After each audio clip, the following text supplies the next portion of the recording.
नमस्कार मित्रों, शिक्षायन के आज के अंक में आप सबका स्वागत है।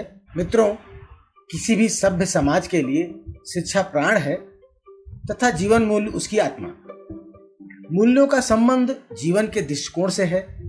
यदि मूल्यों को जीवन कहा जाए तो अतिशयोक्ति नहीं होगी। व्यक्ति के जीवन में मूल्य का विकास सामाजिकरण की प्रक्रिया के साथ साथ होता है। व्यक्ति समाज के बिना जीवित नहीं रह सकता है। महान यूनानी दार्शनिक अरस्तु ने कहा था कि अन्य सभी जीवों की तरह इंसान भी एक सामाजिक प्राणी है, जिसे समाज का प्यार और साथ की जरूरत होती है। यही नहीं, रेमंड ने तो यहाँ तक कहा कि समाज विहीन व्यक्ति एक कोरी कल्पना है। वास्तव में व्यक्ति स्वभाव से ही सामाजिक प्राणी है। वह समाज से अलग रहकर जीवित नहीं रह सकता। उसी प्रकार जैसे मछली बिना जल के जीवित नहीं रह सकती, इस प्रकार हम कह सकते हैं कि व्यक्ति और समाज को अलग नहीं किया जा सकता, क्योंकि इन दोनों का अस्तित्व एक दूसरे में निहित है। मूल्यों की जो अवधारणा है उसका सीधा अर्थ सिद्धांत, आदर्श और नैतिकता से है। सामाजिक संपर्क द्वारा नैतिक विकास होता है। हम कुछ मूल्यों को प्राथमिकता देते हैं, कुछ को त्याग देते हैं। मानव व्यवहार केवल विचारों द्वारा ही नहीं बल्कि भावों के द्वारा भी होता है। अस्थायी भावों के आधार पर ही मूल्यों का चुनाव होता है। मूल्यों का अपना महत्व इसी के अंदर छिपा होता है। मूल्य, आवृत्तियां एवं आदर्श हमारे व्यवहार को निर्देशित करते हैं, उसे डायरेक्ट करते हैं। आज के जीवन में सर्वाधिक महत्वपूर्ण मूल्य वह होते हैं जो सत्यम, शिवम एवं सुंदरम से ओतप्रोत होते हैं और व्यक्ति के व्यवहार में समाहित हो जाते हैं। हमारे जीवन को आनंदमय, सुखदायी बनाने में मूल्यों का अतुलनीय योगदान होता है। अतः आज के इस अंक में हम मूल शिक्षा की अवधारणा, उसके वर्गीकरण, मूल्यों का जीवन में महत्व और मूल शिक्षा की आवश्यकता पर विस्तार से चर्चा करेंगे। मित्रों, मूल्य को अंग्रेजी में वैल्यू कहते हैं और वैल्यू लैटिन भाषा के शब्द वैलियर से बना है। वैलियर का अंग्रेजी में अर्थ है एबिलिटी, यूटिलिटी एंड इम्पोर्टेंस, जिसे आप हिंदी में कह सकते हैं योग्यता, उपयोगिता व महत्व। मूल्य का अर्थ वास्तव में वह मान है जिसके आधार पर हम किसी व्यक्ति, वस्तु या किसी सूक्ष्म सत्ता जैसे कि भाव है, विचार है आदि सूक्ष्म सत्ताओं के गुण, योग्यता व महत्व को आंकते हैं। मित्रों, देश काल परिस्थिति के संदर्भ में जन सामान्य मान्यताएं ही मूल्य बन जाती हैं। मूल्य, आवृत्तियों एवं आदर्श हमारे व्यवहार को निर्देशित करते हैं। मूल्यों से प्रेरणा को दिशा मिलती है। हमारे व्यवहार का नियंत्रण करने में मूल्यों की एक महत्वपूर्ण भूमिका होती है। ये अभिप्रेरणा को शक्ति देते हैं, ताकत देते हैं और आवश्यकताओं की संपुष्टि के लिए निर्णायक की भूमिका निभाते हैं। हम सहयोग करेंगे अथवा असहयोग, सहनशील होंगे अथवा भयाक्रांता, ये हमारे विचार पर ही निर्भर नहीं करता, बल्कि ये हमारे मूल्यों द्वारा हमारे स्थायी भावों तथा अर्जित, परिमार्जित मूल्य जो प्रवृत्तियां हैं उनके द्वारा भी निश्चित होते हैं। मूल्य वह चेतना है जो एक अच्छे व्यक्ति, एक अच्छे समाज और अच्छे जीवन में अच्छाई को प्रेरित व निर्देशित करती है। वस्तुतः मूल्य शब्द हमारे विचारों, हमारी भावनाओं, हमारी गतिविधियों एवं हमारे अनुभवों के गुणात्मक महत्व को प्रकट करता है। मूल्य मूल्यांकित मानक होते हैं जिनका प्रयोग हम यह निर्णय लेने के लिए करते हैं कि क्या सही है और क्या गलत, क्या अच्छा है और क्या बुरा, किसे हमें सिलेक्ट करना है और किसे रिजेक्ट। मनुष्य के पास अपनी पहचान को परिभाषित करने, अपने मूल्यों का चुनाव करने तथा अपने विश्वासों को स्थापित करने की एक अनोखी योग्यता होती है। ये तीनों मनुष्य के व्यवहार को प्रत्यक्ष रूप से प्रभावित करते हैं। हाँ, मूल्य को एक सिद्धांत के रूप में परिभाषित किया जाता है जो कल्याण को प्रोत्साहित करते हैं तथा नुकसान से बचाते हैं। मूल्य हमारी सफलता के लिए हमारे निर्देश होते हैं, हमारे दृष्टांत होते हैं कि क्या स्वीकार्य है और क्या अस्वीकार्य। व्यक्तिगत मूल्यों को इस प्रकार परिभाषित किया जा सकता है कि सिद्धांतों में भावनात्मक विश्वास जो विशेष रूप से एक व्यक्ति के लिए महत्वपूर्ण एवं अनुकूल है। मित्रों, हमारे मूल्य हमारी भावनाओं को हमारे अनुभवों से संबद्ध करते हैं तथा हमारे विकल्पों, निर्णयों तथा गतिविधियों को निर्देशित और नियंत्रित भी करते हैं। जहाँ तक मूल्यों का वर्गीकरण का सवाल है, बहुत सारे दार्शनिक, शिक्षा शास्त्रियों ने नैतिक मूल्यों का अपने अपने हिसाब से वर्गीकरण किया है। पेरी ने मूल्यों को सकारात्मक, नकारात्मक, विकासवादी, वास्तविक आदि श्रेणी में विभाजित किया है। जबकि कुछ विद्वानों ने मूल्यों को सुखवादी, सौंदर्यवादी, धार्मिक, आर्थिक, नैतिक तथा तार्किक मूल्यों में बांटा है। प्रसिद्ध शिक्षा शास्त्री आलपोर्ट एवं वर्नन ने मूल्यों को स्प्रेंगर के वर्गीकरण के आधार पर 6 श्रेणियों में विभक्त किया है, जिसमें से पहली है सैद्धांतिक मूल्य। सैद्धांतिक मूल्य में वे रुचियां शामिल हैं जो सत्य पर आधारित होती हैं, जो सत्य को आधार मानकर कार्य में रुचि पैदा करने के मूल्य की तरफ इशारा करती हैं। दूसरा है आर्थिक मूल्य। इसमें उपयोगी, व्यवहारिक और धन दौलत से जनित जो कार्यों में रुचि लेने जैसा मूल्य प्रेरणा प्रदान करते हैं, उन मूल्यों को रखा गया है। तीसरा है सौंदर्यात्मक मूल्य, यानी कि कलात्मक पहलुओं में रुचि लेना। चौथा है सामाजिक मूल्य, यानी कि समाज में रहते हुए सामाजिक प्राणी के रूप में दूसरों की सहायता करने में रुचि लेना। पांचवा है राजनैतिक मूल्य, जिसमें मनुष्य पद, अपने प्रभुत्व, अपने वर्चस्व, अपनी शक्ति को रखने में बड़ी रुचि लेता है और इन मूल्यों को महत्व देता है। छठा है धार्मिक मूल्य, जिसमें व्यक्ति आध्यात्मिक कार्यों में रुचि लेता है। इसी प्रकार जे टर्नर ने मूल्यों का वर्गीकरण 2 रूपों में किया है। एक को उन्होंने अमूर्त मूल्य कहा और दूसरे को मूर्त मूल्य कहा। अमूर्त मूल्य में उन्होंने वस्तुगत रुचियों को शामिल किया और मूर्त मूल्य में विचारगत रुचियों को शामिल किया। सिंह अरवन ने नैतिक मूल्य को 3 श्रेणियों में बांटा, जिसमें उन्होंने पहले को जैविकी मूल्य, इनमें शारीरिक, आर्थिक तथा मनोरंजन संबंधी मूल्य रखा, और दूसरा पराजैविक मूल्य। इस श्रेणी में उन्होंने बौद्धिक, धार्मिक तथा सौंदर्यात्मक मूल्य को शामिल किया, और तीसरा उन्होंने सामाजिक मूल्य, इसमें चरित्र तथा परस्पर प्रेम के मूल्य आते हैं। मूल्य के इन सभी वर्गीकरणों के अलावा भारत में राष्ट्रीय शैक्षिक अनुसंधान तथा प्रशिक्षण परिषद यानी कि NCERT ने जो मूल्यों की सूची जारी की है वो बड़ी लंबी है। NCERT की सूची में 83 मूल्य शामिल किए गए हैं। हाँ, एक बात है कि इस लंबी सूची को अगर हम श्रेणीकरण करें तो सूची को छोटा किया जा सकता है, और श्रेणीकरण करते वक्त हम इसे व्यक्तिक, शैक्षिक, सामाजिक, चारित्रिक, राजनैतिक, आध्यात्मिक एवं सौंदर्यात्मक मूल्य के रूप में विभक्त कर सकते हैं। अब हम बात करते हैं मानवीय मूल्यों की।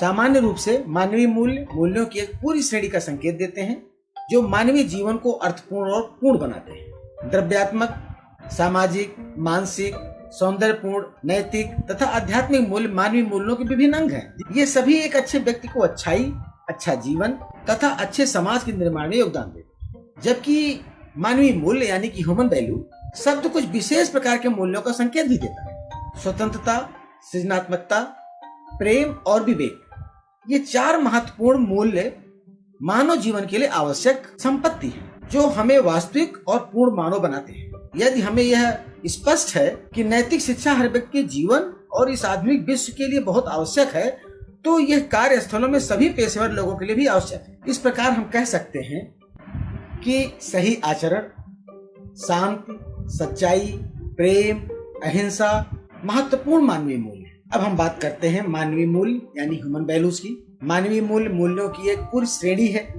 जिसमें स्वतंत्रता, सृजनात्मकता, प्रेम और विवेक, ये 4 महत्वपूर्ण मूल्य मानव जीवन के लिए आवश्यक संपत्तियां हैं जो मनुष्य को वास्तविक और पूर्ण मानव बनाते हैं। इससे ये स्पष्ट है कि नैतिक शिक्षा हर व्यक्ति के जीवन और इस आधुनिक विश्व के लिए बहुत आवश्यक है। कार्यस्थलों में भी सभी पेशेवर लोगों के लिए भी नैतिक शिक्षा बहुत ही आवश्यक और उपयोगी है।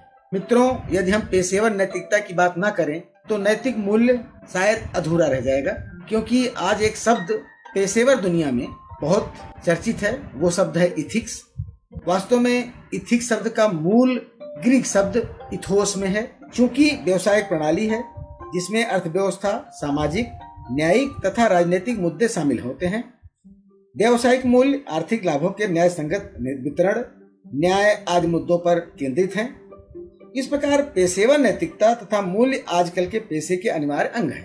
इंजीनियरिंग में, वकालत में, नर्सिंग में, चिकित्सा में तथा कुछ अन्य व्यवसायों में पेशेवर मूल्य, नैतिकता आदि को बहुत महत्व दिया जा रहा है। हम कह सकते हैं कि मानवीय मूल्यों तथा पेशेवर नैतिकता में हम एक व्यक्ति के अधिकारों अथवा पेशेवरों को सम्मानित तथा प्रोत्साहित कर सकते हैं। मूल्य तथा गुण सभी मनुष्यों द्वारा विकसित किए जाते हैं तथा भोगे जाते हैं।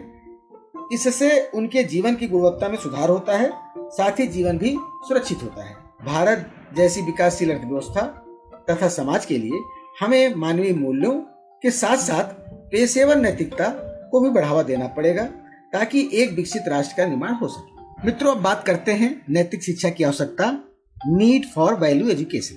भारत अपनी धार्मिक, आध्यात्मिक, नैतिक, चारित्रिक संपदा के कारण प्राचीन काल से ही विश्व गुरु के रूप में जाना जाता रहा है, किंतु वर्तमान में फैशन परस्ती, भौतिकवादी, अस्तित्ववादी विचारों के प्रभाव में आकर भारत का जनमानस अपने आदर्शों, मूल्यों, मान्यताओं, आस्थाओं को भूलकर पाश्चात्य जीवन शैली को अपनाने लगा है। उसे अपने जीवन का भिन्न पहलू बना लिया है। इसमें दया, सहयोग, प्रेम, सहभाग, परमार्थ, समता पर आधारित जो भारतीय समाज, संस्कृति एवं शिक्षा थी, वो भी आज पाश्चात्यवादी दृष्टिकोण से घिर गई है। देश के प्राचीन आदर्शों, मूल्यों, मान्यताओं का अनवरत पतन होता जा रहा है। व्यक्ति शिक्षित होते हुए भी अशिक्षित जैसा आचरण व्यवहार कर रहा है। भारतीय शाश्वत सनातन मूल्य निरंतर कमजोर पड़ते जा रहे हैं, जिसका परिणाम ये हो रहा है कि सर्वत्र हर तरफ अनेकों दुख भरी परिस्थितियां उत्पन्न होती जा रही हैं। स्वार्थपरता, दंगा, अराजकता, असहयोग, असहिष्णुता, अहमवादिता, द्वेष, छल, दंभ, ईर्ष्या, इन सब का प्रादुर्भाव हो रहा है। यह स्थिति राष्ट्र, समाज, परिवार के बहुमुखी विकास में बहुत ही घातक है। अतएव आवश्यकता इस बात की है, मूल्य शिक्षा, वैल्यू एजुकेशन का ऐसा स्वरूप बनाया जाए कि शिक्षा के माध्यम से व्यक्ति मूल्यवादी मान्यताओं से जुड़े अपनी प्राचीन भारतीय शाश्वत सनातन मूल्यों का आधुनिकता के साथ समन्वय करते हुए आगे बढ़े। इस आवश्यकता की पूर्ति के हेतु ही वैल्यू एजुकेशन, मूल्य शिक्षा का प्रादुर्भाव करना अत्यंत जरूरी समझा जाता है। मूल्य आधारित शिक्षा किसी भी समाज एवं राष्ट्र को किसी भी प्रकार की बुराई, हिंसा, भ्रष्टाचार एवं उत्पीड़न के खिलाफ एक मजबूत आधार प्रदान करती है। मित्रों, हर व्यक्ति की अपनी इच्छाएं होती हैं। आपकी भी इच्छा डॉक्टर, इंजीनियर, आईएएस, वकील या गायक बनने या फिल्मी सितारा बनने की इच्छा हो सकती है। हम सबकी भविष्य के लिए विभिन्न योजनाएं भी हो सकती हैं, चाहे वो तुरंत हो या लंबी अवधि की भी हो। योजनाओं में हमारे जीवन के सभी प्रयास शामिल होते हैं, परंतु अपनी योजनाओं को वास्तविक रूप देने के लिए उसमें अपनी ताकत लगाने से पहले यह पता लगा लेना बहुत जरूरी होता है कि हमारी इच्छा क्या है। इस प्रकार हमें अपनी मौलिक इच्छा को पहचानना होगा, और इस मौलिक इच्छा को पहचानने में ही नैतिक शिक्षा की महत्वपूर्ण भूमिका होती है। जब हम वास्तविक रूप से अपनी मौलिक इच्छा को पहचान जाएंगे, तब आप अपने लक्ष्यों एवं उद्देश्यों की रचना कर सकते हैं, उसे निर्धारित कर सकते हैं और उसके लिए योजनाबद्ध अपना प्रयास शुरू कर सकते हैं, कार्य कर सकेंगे और तब अपनी मौलिक इच्छाओं को पूरा करने की उम्मीद भी पाल सकते हैं, अपनी आशा भी कर सकते हैं। यानी कि नैतिक शिक्षा इसमें हमें बहुत सहयोग करती है, हमारी बहुत मदद करती है कि हमारी इच्छाएं सही दिशा में क्या हो। मित्रों, केवल इच्छा करना ही पर्याप्त नहीं होता, हमें यह भी पता लगाना होता है कि हमारी इच्छाओं को किस प्रकार पूरा करना है। हम अपनी इच्छाओं को वास्तविक रूप देने के लिए किस प्रकार का कार्य करना है। हमें अपने उद्देश्यों को पूरा करने के लिए अपने मूल्यों तथा विश्वासों के अनुसार विभिन्न तरीकों को अपनाना होता है। हम सामान्यतः प्रयोग करते रहते हैं, उनसे सीखते हैं एवं अपनी समझ विकसित करते हैं, अपनी समझ और अनुभव में सुधार लाते हैं। इसलिए मनुष्य पुरातन युग से पहले से ही आज के आधुनिक तकनीकी युग में आ पाया है। धीरे धीरे उसने अपना विकास पथ खुद बनाया है। मानवीय मूल्यों की पूर्ण समझ ही हमारी इच्छाओं को पूरा करने के लिए सुनिश्चित मार्ग बनाती है। सही मूल्यों के बिना हम ये निर्णय कैसे कर सकते हैं कि हमारे चुने हुए कार्य वांछित हैं या अवांछित, सही है या गलत? यही तो नैतिक शिक्षा की आवश्यकता है। इस प्रकार नैतिक मूल्यों की सही तथा पूर्ण समझ की बहुत आवश्यकता है। अपनी इच्छाओं की पूर्ति के लिए दो बातें बहुत आवश्यक हैं।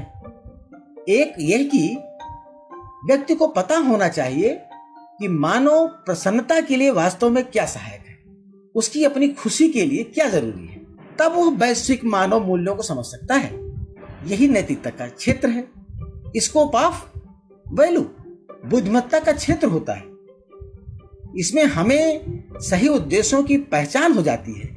उसे पाने के लिए सही दिशा में, सही कार्य प्रणाली के द्वारा सही मार्ग चुनने में, उसे पूरा करने में हमारे नैतिक मूल्य हमारी बहुत मदद करते हैं। अपने जीवन के उद्देश्य को वास्तविक रूप देने के लिए हम विभिन्न प्रकार के क्रियाकलाप सीखते हैं, उनके लिए अभ्यास करते हैं और वास्तविक जीवन में उसे कार्य रूप देने के लिए विभिन्न प्रकार की तकनीकों का विकास भी करते हैं और यही कौशल का क्षेत्र कहलाता है।